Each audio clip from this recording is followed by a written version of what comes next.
வெக்காளி அம்மன் பற்றியும் பாடியிருக்கீங்க அப்படின்னீங்க. ஸோ அந்த பாடலை பற்றி கொஞ்சம் சொல்ல முடியுமா சார்? அப்புறம் நம்ம அடுத்தது வந்து மாரியப்பன் சார், அவங்க இப்போ குமுதத்தில் ஒர்க் பண்ணிகிட்டு இருக்காங்க.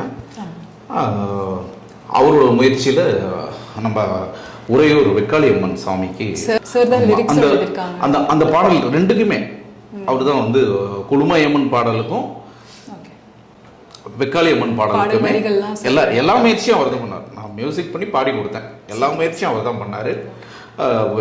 ரெண்டு பாடலுமே அவருடைய தயாரிப்பில் தான் நடந்து எல்லாமே சிறப்பாக வந்து அது வந்து அந்த தெய்வம் வந்து வெக்காளியம்மன் சுவாமி வந்து ரொம்ப வந்து காலங்காலமாக இருக்கிற சோழர்களோட தலைநகரம் உறையூர். திருச்சி வந்து சோழர்களின் தலைநகரம் உறையூர். அதில் வந்து வெக்காளியம்மன் தெய்வன்றது கிட்டத்தட்ட அது எப்போ இருந்து இருக்குன்னே தெரியாது. வெட்ட வெளியில் இருக்கும், மேலே கூரை இருக்காது. இந்த வெக்காளியம்மன் சாமி பார்த்தீங்கன்னா வெட்ட வெளியில் இருக்காம கூரையே இருக்காது. ரொம்ப உக்கிரமான தெய்வம்.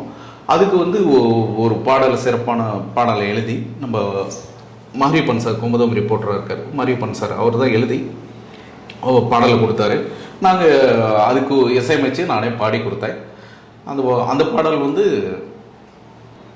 வெக்காளி வாராளே வாராளே வாராளே வெற்றிகளை தாராளே தாராளே தாராளே வெட்ட வெளி அமர்ந்திருக்கும் வெக்காளி வெக்காளி வேண்டுதல தந்தருளும் வெக்காளி வெக்காளி